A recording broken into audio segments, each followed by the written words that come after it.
औज़ुबिल्लाहिमिनश्शैतानिर्रजीम बिस्मिल्लाहिर्रहमानिर्रहीम अस्सलाम वालेकुम वरहमतुल्लाहि वबरकातुहू। Hello friend, hello FMS family. उम्मीद है कि आप सभी ठीक होंगे, खैर और आफियत के साथ होंगे। एक बार फिर आपको वीकली फोरकास्ट में हम वेलकम करते हैं और ये वीक स्टार्ट हो रहा है 24 नवंबर से लेकर 28 नवंबर 2025। और इस वीक के अंदर हम देखेंगे ऐसे कौन से इंपॉर्टेंट फंडामेंटल हैं जो कि मार्केट के ऊपर असरअंदाज हो सकते हैं।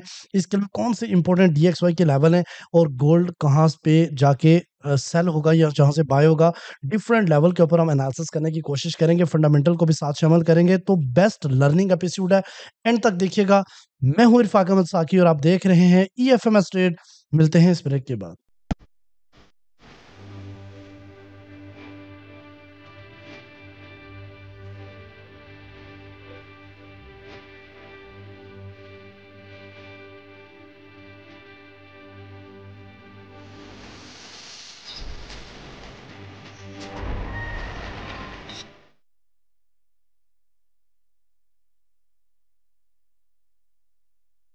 वेलकम फ्रेंड, अगर आप न्यू है अभी तक आपने हमारा चैनल ईएफएमएस ट्रेड सब्सक्राइब नहीं किया तो सबसे पहले चैनल को सब्सक्राइब कर लें, बेल आइकन पे क्लिक कर लें ताकि रोजाना की अपडेट आपको मिले, उसी टाइम वीडियो देखें और ट्रेड को प्लान कर सकें।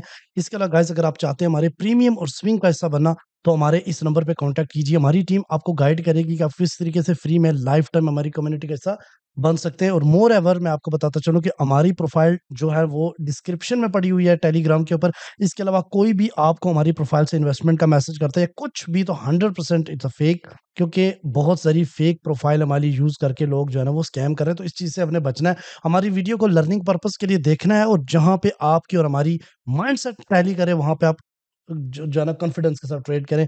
इंशाल्लाह वो जरूर सक्सेसफुल होगी। इसके अलावा गाइस, सबसे पहली बात, 8th बैच की एनरोलमेंट स्टार्ट है, क्योंकि 7th बैच की आज क्लास नंबर 2 स्टार्ट होगी। तो अब आप इसमें नहीं आ सकते, आप 8th बैच के लिए अप्लाई कर सकते हैं। चलेंगे, सबसे पहले चलते हैं इस वीक के फंडामेंटल के ऊपर। तो गाइस मैं आपको ये बताता चलो, प्रीवियस आपने वीक देखा कि एनएफपी का डाटा पॉजिटिव, बाकी एंटायर डाटा पर नेगेटिव होने की वजह से मार्केट में एक रेंज बाउंड्री की सिचुएशन क्रिएट हो गई थी और बहुत सारी ऐसी चीजें जो गोल्ड को बुलिश कर रही थी और बहुत सारी ऐसी चीजें जो गोल्ड को बेरिश हो रही थी, बट ट्रेंड ओवरऑल बेरिश था, जिसकी वजह से मार्केट आपको रेंज बाउंड दिखी। चलें हम आगे देखते हैं कि क्या ये रेंज बाउंड ब्रेकआउट होके बाद नेक्स्ट लेवल क्या बनेंगे। नवंबर 24 को कोई न्यूज नहीं है, मार्केट अपनी मर्जी से मूव करेगा। और ट्यूसडे वाले दिन मैं आपको ये बताता चलूं, ट्यूसडे 25 को 5:30 के ऊपर कोर पीपीआई का डाटा है, कोर रिटेल से सेल्स का डाटा है, और पीपीआई मंथली का डाटा है, रिटेल सेल्स मंथली का डाटा, पेंडिंग होम सेल का डाटा है। उसके अलावा मैन्युफैक्चरिंग इंडेक्स का डाटा आएगा। और वेडनेसडे वाले दिन गाइस, अनएम्प्लॉयमेंट क्लेम्स और गुड ऑर्डर्स का डाटा, ड्यूरेबल गुड्स का डाटा, और बाकी जितने भी अभी उसकी 100% नहीं है कि वो डाटा रिलीज होंगे, क्योंकि अभी जो है ना वहाँ पे कोई कोड प्राइस का डाटा की कंफर्मेशन नहीं है। अच्छा, तो अगले वीक में भी काफ़ी इम्पोर्टेंट हैं डाटाज़, स्पेशली 25 और 26 को में मार्केट जो है ना वो एग्रेसिव तरीके से मूव कर सकती है। अच्छा, अगर हम कॉइन कोडेक्स को देखें तो कॉइन कोडेक्स ने मार्केट को रेंज बाउंड दिया है और नेक्स्ट मंथ मार्केट जो है ना दोबारा ऑल टाइम हाई की तरफ मूव करना शुरू होगी। इसके अलावा अगर फेड की बात की जाए, फेड वॉच टूल की, तो जैसे प्रीवियस में देखा कि कहा गया था कि जी डाटा रिलीज नहीं हुआ तो रेट कट जो है ना वो नहीं होंगे। तो अब रेट कट की जो शरह है वो 71.0%, जबकि रेट ना कट होने की यानी सेम पास रहने की जो शरह है वो सिर्फ 29% और 71% रेट कट करने की जो है ना वो प्रोबेबिलिटी यहाँ पे दिखाई गई है। ये भी एक इंपॉर्टेंट पॉइंट था जिसकी वजह से गोल्ड आपको रेंज बाउंड बेरिश ट्रेंड में भी दिखा। अच्छा, उसके अलावा गाइस, मोस्ट इंपॉर्टेंट चीज, सीओटी रिपोर्ट भी रिलीज नहीं हुई ड्यू टू शटडाउन डाटा की वजह से। अभी डाटा कलेक्ट नहीं हुआ प्रॉपर्ली, जिसकी वजह से आगे हो सकता है नेक्स्ट वीक जो है ना वो सीओटी रिपोर्ट आपके सामने आ जाए। अब टेक्निकली तरफ चलते हैं, और टेक्निकल जाने से पहले मैं आपको ये बता दूं कि इस वीक के अंदर अल्हम्दुलिल्लाह सुमा अल्हम्दुलिल्लाह बेहतरीन हमारी कर दी रही। 32% ओवरऑल नवंबर में इस टाइम कॉपी ट्रेड के ऊपर चल रहा है। तो अगर आप चाहते हैं कि आप भी कॉपी ट्रेड से बेनिफिट उठाएं तो आप अपने ट्रेड को अपने हमारे साथ कॉपी कर लें और इंशाल्लाह ज़रूर कमिए, क्योंकि 5th मंथ हमारा इंशाल्लाह चल रहा है इस टाइम कॉपी ट्रेड में। मैं इसकी ज़्यादा प्रमोशन इसलिए नहीं करता कि मैं चाहता हूँ कि लोग खुद से ट्रेड करें, लेकिन अगर खुद से आप ट्रेड नहीं कर सकते या कर भी रहे हैं तो पार्ट टाइम एक पैसिव इनकम के लिए आप कॉपी ट्रेड में अपना अकाउंट ज़रूर लगाएं, ठीक है। अच्छा, चलें जी, सबसे पहले फंडामेंटल जो हो गया, टेक्निकल डीएक्सवाई की मूव को अगर आप देखें तो यहाँ पे ये सामने H1 का चार्ट है। H1 के चार्ट को अगर आप देखें गाइस तो एक स्पेशल मार्केट ने जो है ना यहाँ से अपसाइड की तरफ जो उड़ान भरी थी, अगर मैं ये कहूँ तो ये वाला एक असेंडिंग चैनल में मार्केट चल रही थी, इसको ब्रेकआउट किया और फिर अपसाइड की तरफ जाके ये गैप अभी भी मौजूद है और इसके ऊपर मार्केट जो है ना वो रेंज करने लगी। तो हो सकता है कि ये मार्केट जो है ना थोड़ा सा डिप करके इस फेयर वैल्यू गैप को लेके मजीद अपसाइड की तरफ जाए। तो ये नहीं कि आने वाला मतलब ये है कि DXY आने वाले टाइम में आपको 101 या 102 की तरफ भी जाता हुआ दिखाई दे सकता है। ठीक है जी। अच्छा, अब हम चलते हैं H1 के ऊपर, सॉरी डेली के ऊपर। तो डेली में देखिए ट्रिपल टॉप मार्केट ने लगाया। मार्केट पिछले ये अगर 5 डेज की कारकर्दगी देखें तो 1 2 3 4 5 पांचों दिन में मार्केट ने जो डेली की कैंडल क्लोज की है वो बुलिश ही क्लोज की है। तो अब ये वाली जो लाइन है 99/9, इसको आने वाले टाइम में मार्केट टेस्ट करके इसको ब्रेक कर सकती है और ब्रेक किया तो next expected target market of 101/2 हो सकता है। ठीक है जी। अब वीकली की बात करें तो वीकली में आप देखें, पिछले वीक में मैंने आपको ये एरो दिखाया था, सेम इसी तरह मार्केट ने बिहेव किया। अब मैं आपको ये बताता चलूं कि अब मार्केट ने बुलिश इनगल्फिंग बनाई है, तो ऑफ कोर्स इसका रीटेस्ट करने 99/7 या 99 के आसपास आके मार्केट जो है ना वो अगेन इस सेलिंग जोन को ब्रेक करने की कोशिश करेगी। तो ओवरऑल अगले वीक में DXY आपको अगेन बुलिश मोमेंटम में दिखाई दे सकता है। अब गोल्ड के ऊपर चलते हैं, टाइम शार्ट है, हम तीन चीजों के ऊपर बात करेंगे, वीकली, डेली और H4 के ऊपर। आपको काफी सारी चीजें क्लियर हो जाएंगी गाइस। टाइम बचाते हुए सबसे पहले हम चलते हैं वीकली चार्ट के ऊपर। तो ये आपके सामने वीकली इंपॉर्टेंट कुछ खबरें भी है, वो भी हम बात करेंगे। सबसे पहले चाइना और US के दरमियान जो चल रहे थे वो काफी हद तक नॉर्मल है। ये वो चीजें हैं जो कि गोल्ड को ऊपर जाने से रोकेंगी। ठीक है, दुनिया में काफी हद तक अमन हो रहा है, ये भी एक वो चीज है जो गोल्ड को इतना ज्यादा बुलिश मोमेंटम में नहीं लेके जाएगा। एक न्यूज अभी उसकी कंफर्मेशन हुई तो मैं जरूर शेयर करूंगा कि रशिया अपना जो है ना गोल्ड वाफर मिकदार में सेल करने लगा है, और ये भी एक न्यूज का इफेक्ट हो सकता है। और गोल्ड के नीचे जाने की कारण ये भी था कि रेट कट नहीं होंगे। ये तो वो खबरें थी जिस जो पिछले वीक में मार्केट को ऊपर नहीं जाने दिया, रेंज बाउंड रखा। अब कुछ न्यूज है जो कि मार्केट में हलचल मचा सकती हैं। पहला ये news, the Fed John's will not cease the room of the US central bank cut rate again in the next term.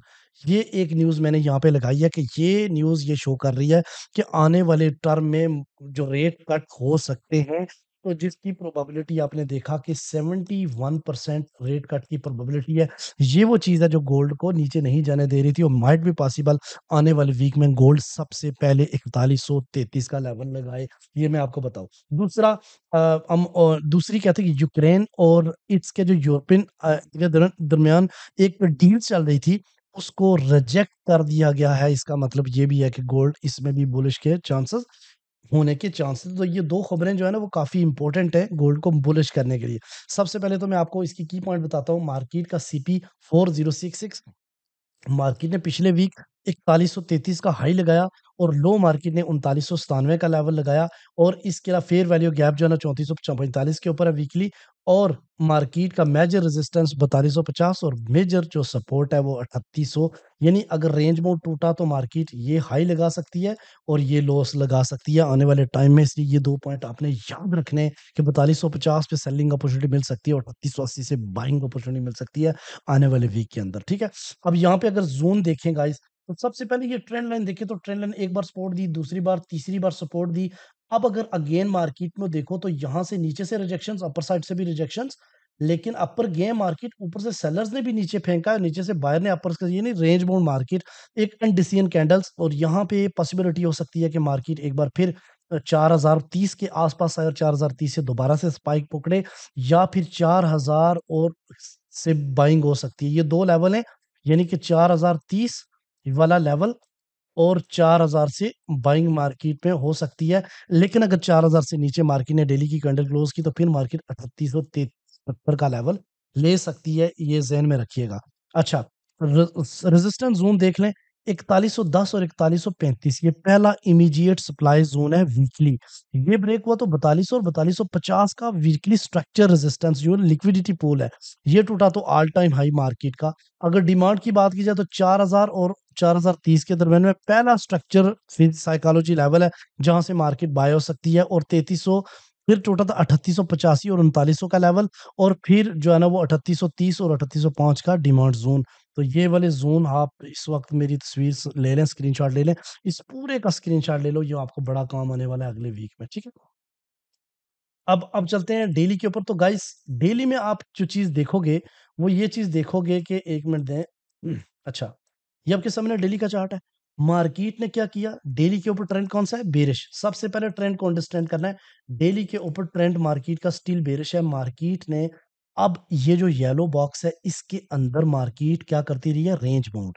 तो ये लो लिक्विडिटी, ये हाई लिक्विडिटी, यानी कि 4030 और 4130 के दरमियान में मार्केट, यहाँ से सेल होगा, यहाँ से बाय होगा, यहाँ सेल होगा, यहाँ से बाय होगा। लेकिन अगर ये ब्रेक हुआ ऊपर वाली साइड पे, तो मार्केट बआसानी 4193 मारेगी, और अगर ये नीचे ब्रेक हुआ तो मार्केट आसानी से जो है ना वो 3880 3900 का लेवल मार लगाएगी। ये चीज़ ज़हन में रखिएगा। तो इसलिए रेंज बाउंड के अंदर आपने क्या करना है, करीब-करीब वाले रेजिस्टेंस से सेल करें, करीब-करीब वाले से बाय करें, या फिर ट्रेडिंग बिल्कुल ना करें, इनके ब्रेकआउट होने का इंतज़ार करें, ये भी हो सकता है, ठीक है? अब ज़रा ओवरऑल सिनेरियो H4 के ऊपर आपको नज़र आएगा। तो गाइस H4 का बहुत ही ट्रांसपेरेंट और बहुत ही सिंपल चार्ट मैंने इस दफ़ा रखा है। ट्रेंड बेरिश है, मार्केट इस सेलिंग ज़ोन को नहीं तोड़ पा रही, और इस डिमांड ज़ोन से अगेन जो है ना मार्केट रिजेक्ट होके अपसाइड की तरफ मूव कर रही है। ओवरऑल देखो तो इसी के दरमियान में ही रेंज हो रही है। इसलिए येलो बॉक्स आपके सामने है, बट मेजर ट्रेंड क्या है मार्केट का? सेल है। यहाँ पे आपको ये चीज़ पता चलेगी कि मार्केट ने ये जो लास्ट टाइम, अगर इन 3 कैंडल को लास्ट में H4 की देखें, तो इसको बोलते हैं इवनिंग स्टार। यानी इवनिंग स्टार में मार्केट थोड़ा-सा अपसाइड की तरफ जाके ड डिप ले सकता है, और इस डिमांड ज़ोन से अगेन मार्केट अपसाइड की तरफ उड़ान भरेगी 4030 और 4000 के दरमियान से, और मार्केट जो है ना वो चा 4100 और 4130 से सेल होगी। ये दोनों लेवल ब्रेक होंगे तो मैंने आपको अभी भी बताया, ये ब्रेक होगा तो मार्केट 4152, ये नीचे ब्रेक हुआ तो मार्केट 4000 या 3980 का लेवल ले सकती है। ओवरऑल अगर मैं स्ट्रॉन्ग इंस्टीट्यूशनल बाई और इंस्टीट्यूशनल यानी लॉन्ग टर्म बाइंग और सेलिंग की बात करूं, तो 3980 और 3940 के लेवल से स्ट्रॉन्ग बाय है, और 4200 और 4240 के दरमियान में स्ट्रॉन्ग सेल है। ये आने वाले वीक में, चूंकि ये यूं ही येलो बॉक्स टूटा टूटा तो मार्केट सेलिंग साइड की तरफ जाएगी, डाउन साइड की तरफ टूटा तो मार्केट इस लेवल की तरफ जाएगी। तो स्विंग ट्रेड इस एरिया से बनेगी। आई होप कि ये वीकली वीडियो भी आपके लिए काफ़ी इंपॉर्टेंट है। कमेंट सेक्शन में अपने प्यारे-प्यारे अल्फाज़ का इज़हार ज़रूर किया करें। हमें बड़ा हौसला मिलता है, और मैं एक-एक जो है ना मैं कमेंट पढ़ता हूँ। मिलते हैं नेक्स्ट वीडियो में, अपना अपना रखिएगा बहुत सारा ख़्याल। अल्लाह हाफ़िज़।